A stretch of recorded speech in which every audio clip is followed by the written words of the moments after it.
नमस्कार मित्रांनो, tracking tag मराठीच्या आणखीन या व्हिडिओमध्ये आपलं स्वागत आहे. आणि तुमच्यासाठी मी अजून एक सुंदर मोटोरोलाचा फोन घेऊन आलो. म्हणजे मोटोरोलाचं जेव्हा सुद्धा मी व्हिडिओ करतो ना, तेव्हा खाली कमेंट्समध्ये लोक म्हणतात की आला मोटोरोला प्रमोट करायला आला. पण तुम्हाला सांगू का, मोटोरोला खरंच चांगलं काम करतं आणि त्यामुळे मी प्रमोट नाही करत, जे आहे फोन बद्दल ते सांगतो आणि जे आमचा एक्सपिरियन्स होतो पहिल्या एक 15-20 दिवसात आम्ही जे टेस्ट करतो त्याप्रमाणेच तुम्हाला सांगतो. आता अजून एक गोष्ट तुम्हाला सांगू दे, हा जो आलेला आहे मोटो एज 50 अल्ट्रा, हा काही बाबतीत खरंच अल्ट्रा आहे. प्राइस सुद्धा त्याची जवळजवळ अल्ट्राच आहे. कारण की आतापर्यंत मोटोरोलाने 20, 25, 30, 35 हजारापर्यंत फोन्स लॉन्च केलेत आणि चांगले value for money phones launch केले. पण अल्ट्रा जो आहे ना, हा 50 हजाराच्या घरात जातो. 50 ते 55. जेव्हा व्हिडिओ करतो तर मला याची प्राइस माहित नाही, पण 50-55 हजाराच्या घरात हा फोन जातो. पण काही अल्ट्रा फीचर्स तुम्हाला देतो. Yes, this video is all about that. काय काय एज 50 अल्ट्रा तुम्हाला देतो हे मी तुम्हाला सांगणार आहे आजच्या व्हिडिओमध्ये. पण नीट बघा, व्यवस्थित बघा, तुम्हाला कळेल की येणारे फोन्स जे असणार आहेत ना, ते कसे असणार आहेत.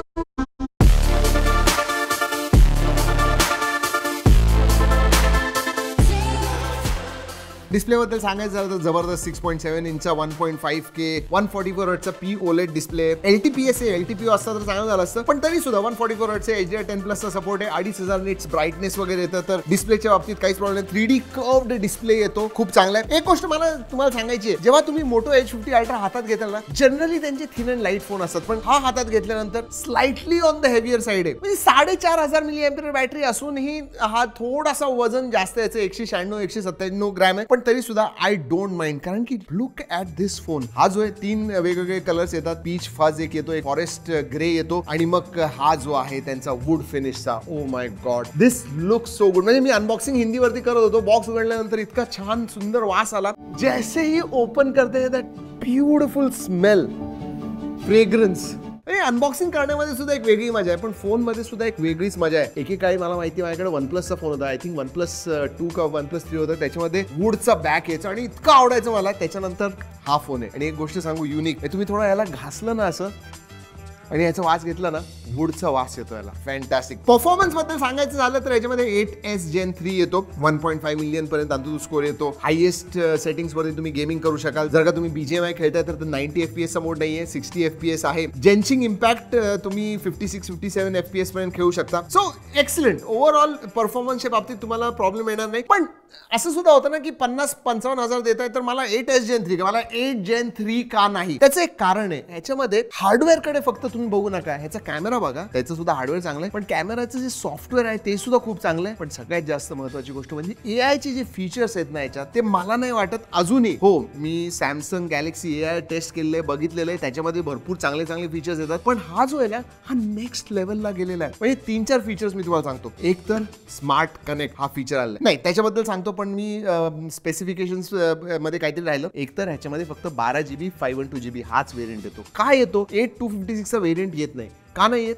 कारण की ऑन डिव्हाइस AI भरपूर गोष्टी करतो, म्हणजे भरपूर प्रोसेसिंग वगैरे होतं. वेदर इट इज फोटोज किंवा AI फीचरचे जे प्रोसेसिंग होतात ते सगळं ऑन डिव्हाइस होतं भरपूर. आणि त्यासाठी तुम्हाला रॅम आणि रॉम लागते. आणि त्यामुळे लेटेस्ट LPDDR5X रॅम टाईप आहे, UFS 4.0 स्टोरेज टाईप आहे. बॅटरी 4500 mAh ची आहे, पण 120-125 वॉटची चार्जिंग येते. 50 वॉटचं वायरलेस चार्जिंग येतं, 10 वॉटचं रिव्हर्स वायरलेस चार्जिंग सुद्धा आहे. आता AI स्मार्ट कनेक्ट म्हणजे लिटरली तुमचा लॅपटॉप असू दे, तुमचा फोन असू दे आणि तुमचं टॅबलेट असू दे, तुम्ही फक्त एकाच नेटवर्क वरती असणार आणि फोन जवळ घेऊन गेला ना, सिमलेसली कनेक्ट होतं. म्हणजे तुम्ही ह्याचा वेबकॅम टॅबलेट वरती वापरू शकता, टीव्ही वरती वापरू शकता किंवा तुमच्या लॅपटॉप वरती वापरू शकता. तुम्हाला फाईल जर का ट्रान्सफर करायची असतील, नुसते ड्रॅग अँड ड्रॉप करावं ते जाऊ दे. एक क्रॉस डिव्हाइस का क्रॉस फंक्शन नावाचं फीचर, ज्याच्यामध्ये तुम्ही तुमच्या लॅपटॉपचा कीबोर्ड आणि माऊस तुम्ही फोन वरती वापरू शकता. ते जाऊ दे, तुमचा फोनचा जो एक इन्स्टन्स आहे त्याचाच एक व्हर्च्युअल इन्स्टन्स तुम्ही करू शकता. म्हणजे जे काय तुम्ही फोन वरती करू शकता तेच तुम्ही लॅपटॉप वरती करू शकता. आणि तुम्हाला जर का लँडस्केप पाहिजे किंवा पोर्ट्रेट पाहिजे, जसं पाहिजे तसं, पण त्याचं इंटरफेस त्यांनी क्रिएट केलेलं आहे. ते जाऊ दे. अजून एक तुम्हाला सांगतो, तुम्ही स्पॉटिफाय वरती तुमचं म्युझिक ऐकत ऐकत येत आहे, घरी आला,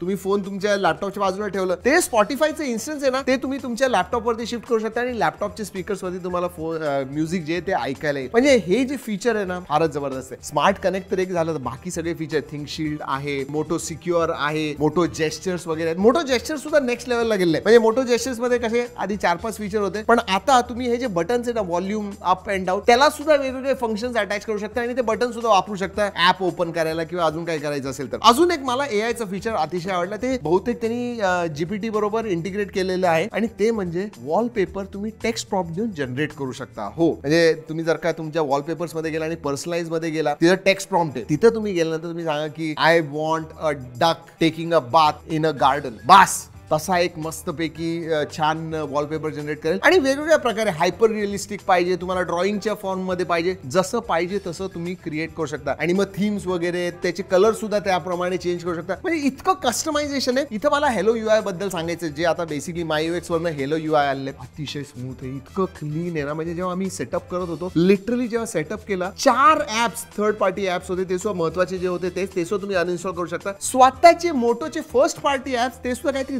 10-11-12 ऍप्स आहेत. म्हणजे इतकं क्लीन UI एक्सपिरियन्स मिळतं. ऑप्टिमायझेशन इतकं चांगलं आहे की you feel that you are using a really flagship phone. आणि हो, 50,000च आहे फ्लॅगशिप प्राइस सुद्धा मी म्हणेन मोटो फोनच्या मानाने, पण तुम्हाला तेवढं ते ऑफर सुद्धा करते, whether it is software, whether it is hardware. पण सगळ्यात मोठी गोष्ट मागच्या 1.5 वर्षात जर का सांगायची झाली मोटोरोला फोन्स बद्दल, आणि एस्पेशली मागचे जे 2 फोन्स लॉन्च झाले, H50 फ्युजन आणि आता हा H50 अल्ट्रा, ते म्हणजे त्यांचा कॅमेरा. कॅमेराच्या स्पेसिफिकेशन्स बद्दल सांगायचं झालं तर मागं ट्रिपल कॅमेरा सेटअप येतो, 50 मेगापिक्सेलचा प्रायमरी सेन्सर, 50 मेगापिक्सेलचा अल्ट्रा वाईड येतो, ज्याचा FOV 122 FOV आहे, म्हणजे खूप अल्ट्रा वाईड तुम्हाला मिळतो. आणि तो ऑटो फोकस आहे, त्यामुळे तुम्ही फक्त अल्ट्रा वाईड साठीच नाही, मॅक्रो व्हिडिओज आणि फोटोज काढायचे त्याच्यासाठी सुद्धा तुम्ही काढू शकता. त्याच्यानंतर 64 मेगापिक्सेलचा पेरिस्कोप सेन्सर सुद्धा आहे, जो तुम्हाला 3x ऑप्टिकल झूम देतो. सेल्फी जी आहे ती तुम्हाला 50 मेगापिक्सेलची मिळते, म्हणजे 50 मेगापिक्सेल. आणि स्पेसिफिकेशन्स एक गोष्ट झाली, मेगापिक्सेल्स एक गोष्ट झाली, पण तुम्ही जेव्हा फोटो काढताय H50 अल्ट्राने आणि जे तुम्हाला फायनल आउटपुट जे मिळतं ना, दॅट इज रिअली इम्प्रूव्ह. का, एकतर पॅन्टोनची पार्टनरशिप आपण H50 प्रो मध्ये बघितलेली, ती तुम्हाला अल्ट्रा मध्ये सुद्धा मिळते. म्हणजे पॅन्टोनचं जे ट्युनिंग आहे, पॅन्टोन जी पार्टनरशिप आहे, ते तुम्हाला कॅमेराच्या परफॉर्मन्स मध्ये लिटरली दिसतं. आणि फक्त कॅमेरामध्येच नाही, डिस्प्लेवरती जे कलर्स वगैरे दिसतात तिथं सुद्धा पॅन्टोनची पार्टनरशिपचा फरक पडतो. आता जर का कॅमेरामध्ये सांगायचं झालं, जेव्हा तुम्ही फोटो काढता, कुठल्याही सिच्युएशन मध्ये फोटो वगैरे काढता ना, तर तेव्हा तुम्हाला वाटतं की अरे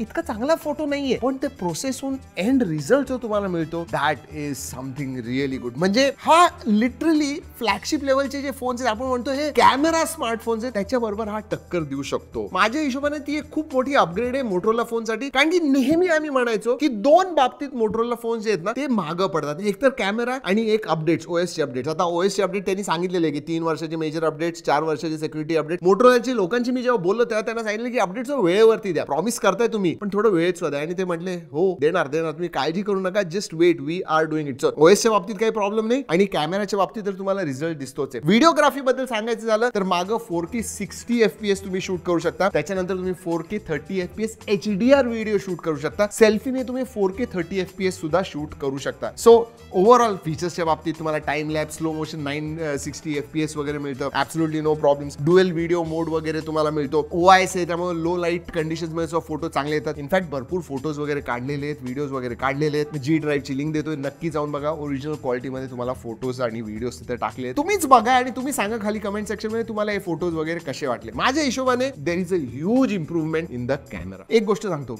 फक्त फोटोग्राफ मध्ये नाही, व्हिडिओज मध्ये सुद्धा. आता स्पॉट कलर आधी तुम्हाला स्टील फोटोग्राफ मध्ये करता येतं की मला फक्त लालच कलर पाहिजे, बाकी सगळं ब्लॅक अँड व्हाईट व्हायचं. पण विचार करा, तेच जर का व्हिडिओ मध्ये करायचं असेल तर त्याला किती प्रोसेसिंग लागणार, कारण की बाकी सगळे कलर जे ते तुम्हाला ब्लॅक अँड व्हाईट करायचे, फक्त एकच कलर ठेवायचा आहे. It takes a lot of processing. ह्याच्यामध्ये स्पॉट कलर व्हिडिओ सुद्धा तुम्ही शूट करू शकता, म्हणजे एखाद्या कलरला हायलाइट करायचं ते सुद्धा तुम्ही करू शकता. So overall motor H50 ultra बद्दल सांगायचं झालं ना, तर मी म्हणेन की इतर फोन सारखं फक्त हार्डवेअर जबरदस्त आहे आणि व्हॅल्यू फॉर मनी आहे असं नाही. ह्याच्यामध्ये हार्डवेअर आणि सॉफ्टवेअरचं जे कॉम्बिनेशन आहे, that I think demands a premium. म्हणजे जी प्रीमियम प्राइस माझ्या हिशोबाने डेफिनेटली, मी मोटोरोलाच्या लोकांना सांगितलं की हा फोन जर का 40-45 हजारापर्यंत आला असता ना, वाह, खरंच मस्त झालं असतं की 45 हजारापर्यंत आलाय. पण जसा जसा आमच्याकडे आला हा फोन, आम्ही टेस्ट केला, वापरला, सॉफ्टवेअरचे फीचर्स बघितले, त्याच्यानंतर वाटलं की नाही, इट इज वर्थ 50,000 माझ्या हिशोबाने तरी. डेफिनेटली तुम्हाला काय वाटतंय नक्की सांगा. हा फोन तुम्हाला काय वाटतं, मोटोरोलाचे फोन 50-55 हजाराला कोणी विकत घेईल?